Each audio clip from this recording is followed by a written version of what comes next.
Assalamualaikum warahmatullahi wabarakatuh. Halo, apa kabar teman-teman semuanya? Perkenalkan, kami dari kelompok 7 Ekonomi Sumber Daya Alam kelas C akan mempresentasikan hasil diskusi kami terkait eksploitasi tambang batu bara. Baik, untuk yang selanjutnya ada anggota kelompok, yaitu yang pertama ada Rati Yuliana dengan NIM 06, yang kedua ada Ayu Arifin dengan NIM 18, yang ketiga ada saya yaitu Anggi Soluna dengan NIM 39, yang keempat ada Riana Sulfa Usman dengan NIM 48, dan yang terakhir ada teman saya yaitu Faridatul Kurnia dengan NIM 105. Sungai Mahakam memiliki peran strategis bagi perekonomian di Kalimantan Timur. Sungai sepanjang 920 km itu merupakan sumber air bersih sekaligus sarana transportasi yang menghubungkan kota-kota di provinsi paling kaya di Kalimantan menuju Selat Makassar. Melalui Mahakam, komoditas utama Kalimantan Timur mengalir ke pulau-pulau lain termasuk ke mancanegara. Komoditas itu adalah batu bara. Batu bara telah menjadi tulang punggung perekonomian Kalimantan Timur. Hampir 50% produk domestik regional bruto provinsi itu berasal dari batu bara, di samping minyak dan gas bumi. Karena menguntungkan, aktivitas pertambangan merajalela. Ini ditunjukkan dari izin usaha pertambangan atau IUP yang diterbitkan. Secara nasional, Kalimantan Timur merupakan penerbit IUP terbesar. Pertengahan November 2018, tim yang dipimpin Ketua Komisi Pemberantasan Korupsi atau KPK Agus Raharjo memantau aktivitas transportasi batu bara di aliran Sungai Mahakam. Saat penelusuran, tim KPK menemukan dugaan kebocoran perdagangan batu bara. Indikasi pertama, ada ponton berisi gunungan batu bara yang disembunyikan di balik pepohonan di pinggir sungai. Kedua, terdapat dermaga atau jeti tanpa nama yang menjadi penampungan batu bara ilegal. Temuan tersebut selaras dengan hasil kajian KPK yang menemukan adanya perbedaan data perdagangan batu bara di 3 kementerian, yakni Direktoral Jenderal Bea dan Cukai, Kementerian Perdagangan, dan Kementerian ESDM. KPK mencium adanya kerugian negara atas perbedaan data ini.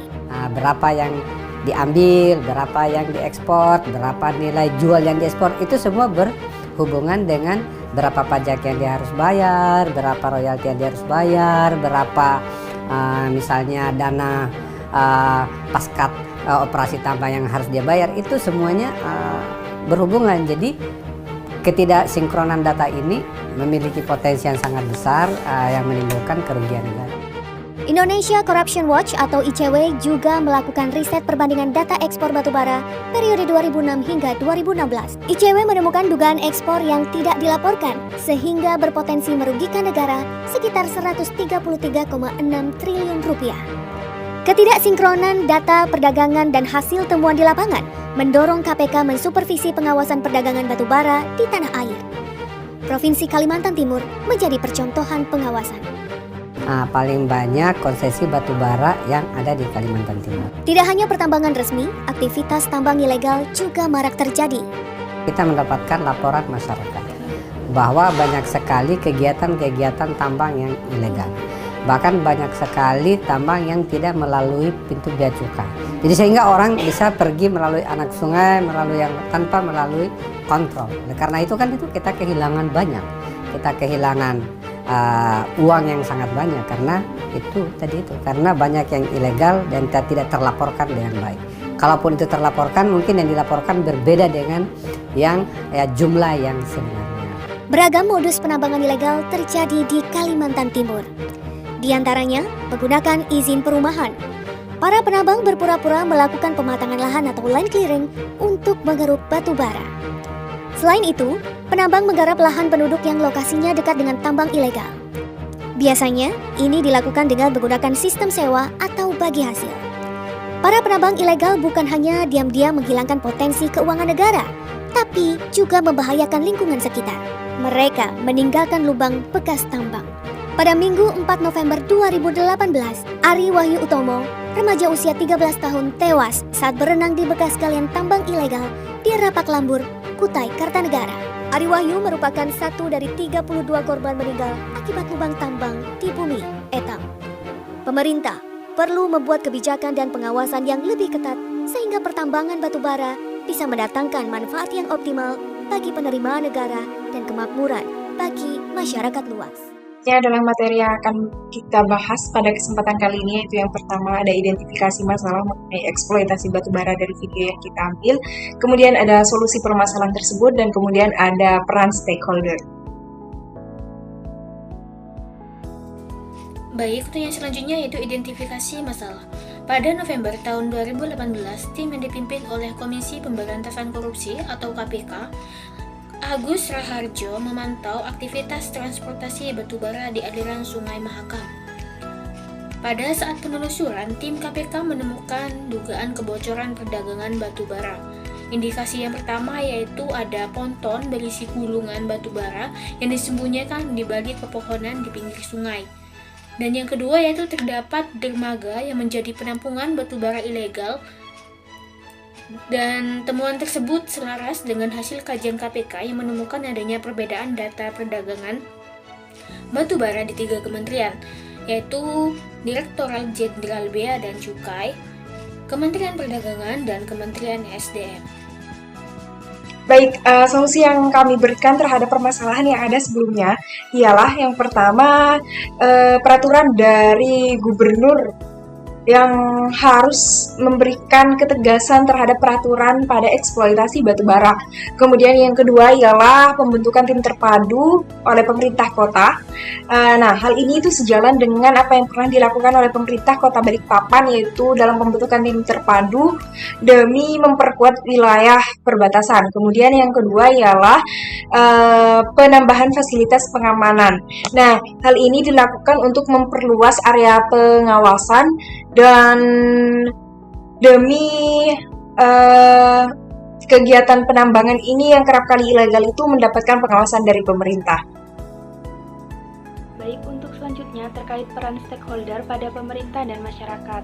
Untuk peran pemerintah di sini yaitu dengan melakukan penetapan kebijakan yang ada dengan memperkuat bagi setiap pelaku atau perusahaan penambangan batubara harus memiliki surat izin usaha pertambangan, sehingga tidak memudahkan terjadinya bisnis ilegal dalam mendapatkan batubara dengan mudah. Untuk yang kedua, di sini pemerintah dapat melakukan pengelolaan atau pengawasan, di mana peran pemerintah sebagai aparat yang berkewajiban untuk menjaga keamanan, ketertiban, pengamanan, dan perlindungan. Pemerintah juga bekerja sama dengan aparat kepolisian untuk berusaha melakukan penertiban dalam pencurian batubara secara ilegal. Sedangkan untuk peran masyarakat di sini dapat melakukan dengan meningkatkan kerjasama dalam mendukung kebijakan pemerintah untuk mengatasi bisnis ilegal batubara, yaitu dengan melaporkan jika terjadi adanya penambangan atau bisnis ilegal batubara yang ada di Kalimantan Timur. Untuk yang kedua, di sini peran masyarakat dapat meningkatkan patroli di wilayah mereka yang ada di Kalimantan Timur, kemudian membuat pos penjagaan di sekitar wilayah mereka sehingga tidak memudahkan terjadinya bisnis ilegal. Baik, untuk yang selanjutnya yaitu peran stakeholder dalam dunia bisnis dan industri batu bara di Kalimantan Timur. Untuk yang pertama yaitu sebagai stakeholder berperan untuk menetapkan pajak dan royalti yang harus dibayar oleh perusahaan pasca operasi tambang untuk meminimalisir kerugian negara atas perbedaan data batu bara yang diambil, dijual, dan diekspor ke negara lain.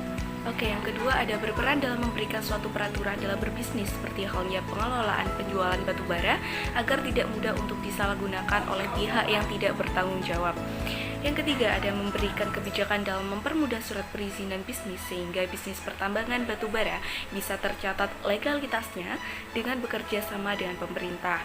Selanjutnya yaitu ada berperan dalam menetapkan tatanan alur perizinan dengan melakukan survei lokasi bisnis agar meminimalisir keilegalan pertambangan dengan modus bagi hasil dengan masyarakat sekitar. Pemerintah perlu memberikan kebijakan dan pengawasan yang lebih ketat sehingga pertambangan batubara di Indonesia bisa mendatangkan manfaat yang optimal bagi omset penerimaan negara dan kemakmuran masyarakat secara luas.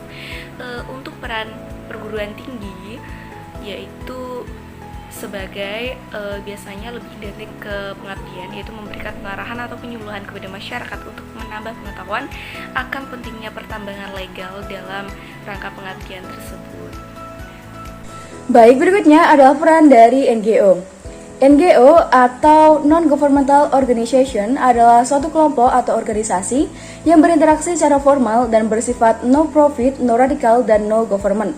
Dalam konteks hubungan internasional, NGO ini kemudian dikenal dengan INGO atau International Non-Governmental Organization, yang mana pergerakannya telah menembus batas-batas negara. NGO ini kerap kali memerankan posisi yang strategis dalam menghadapi isu-isu global, kemudian memiliki sifat yang independen sehingga mampu melakukan aksi yang tidak bisa ditangani oleh pemerintah.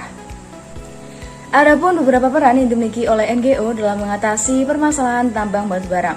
Yang pertama adalah menyerukan suara agar pemerintah mengeluarkan dan mempertegas terkait regulasi dalam pertambangan batubara, peraturan izin dan kewajiban reklamasi tambang.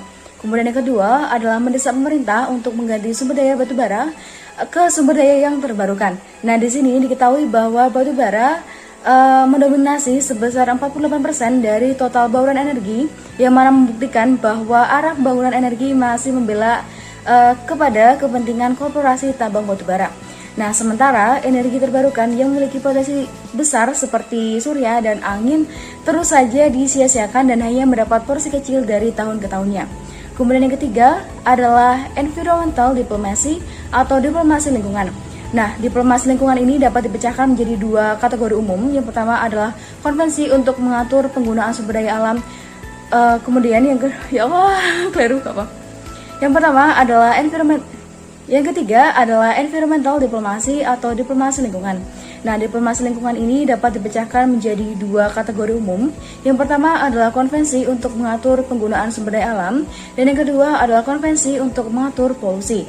Maka dapat disimpulkan bahwa diplomasi lingkungan memiliki dua jalan. Yang pertama yaitu gerakan membatasi eksploitasi sumber daya alam, dan yang kedua adalah melakukan efisiensi penggunaan dan pengaturan sumber daya alam sehingga menghasilkan bahan yang tidak mencemarkan lingkungan. Kemudian yang keempat, menyuruhkan suara masyarakat, yang mana masyarakat sendiri merupakan korban nyata dari adanya ketimpangan korupsi tambang batubara. Kemudian yang kelima adalah mengajak berbagai lembaga lain untuk berkoalisi seperti JATAM atau Jaringan Advokasi Tambang, kemudian Auriga Nusantara, kemudian ICW atau Indonesia Corruption Watch, kemudian Coolswarm, kemudian ada WALHI atau Wahana Lingkungan Hidup Indonesia, dan banyak organisasi lingkungan lainnya. Kemudian berikutnya adalah peran dari LSM dalam mengatasi permasalahan eksploitasi tambang batubara. Yang pertama adalah LSM sebagai kekuatan penyimbang. Nah, tujuan adanya LSM sendiri dalam mempelopori gerakan lingkungan hidup adalah untuk menentang kebijakan yang dikeluarkan pemerintah yang berdampak negatif terhadap lingkungan dan menimbulkan ketidakadilan pada masyarakat. Sehingga LSM dapat mengambil peran sebagai kekuatan penyimbang untuk memperbaiki kondisi yang ada dalam rangka menciptakan civil society yang kuat dan mandiri dalam pengendalian lingkungan akibat adanya aktivitas pertambangan batubara. Untuk yang kedua adalah LSM sebagai lembaga perantara. Nah, peran ini dapat dilihat dari indikator antara lain seperti koalisi antar anggota, surat menyurat, pendampingan, dan kerjasama antar aktor yang terlibat dalam adanya eksploitasi tambang batubara itu sendiri. Baik, untuk yang ketiga adalah LSM sebagai gerakan pemberdayaan masyarakat. Nah, gerakan pemberdayaan masyarakat yang dapat dilakukan oleh LSM dapat berupa pendidikan, pelatihan, kemudian pengorganisasian, dan mobilisasi terhadap masyarakat yang terdampak atas adanya eksploitasi dari tambang batubara ini. Kemudian yang terakhir adalah LSM diharapkan mampu menyelesaikan kasus dengan cara musyawarah mufakat agar pihak-pihak yang berseteru tidak dirugikan dan sama-sama diuntungkan. Cukup sekian dari presentasi kelompok kami. Kurang lebihnya mohon maaf, dan atas perhatiannya terima kasih. Wassalamualaikum warahmatullahi wabarakatuh.